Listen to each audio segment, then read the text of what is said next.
User roles. So what are you? You are site admin. You are the person that signed up for the Zenler account. What this means is you are a super admin and you have access to everything on your site.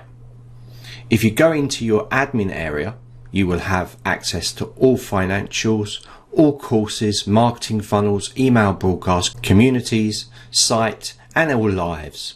So you have access to absolutely everything inside your site. You also have the ability as the owner, if you're on paid plans, to add extra sites. All the sites you add are self-contained and you have full access to all of the information within each site you set up if you are a paid plan member.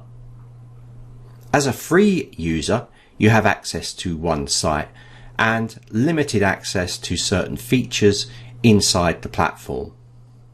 You are the main site admin of your Zenler site.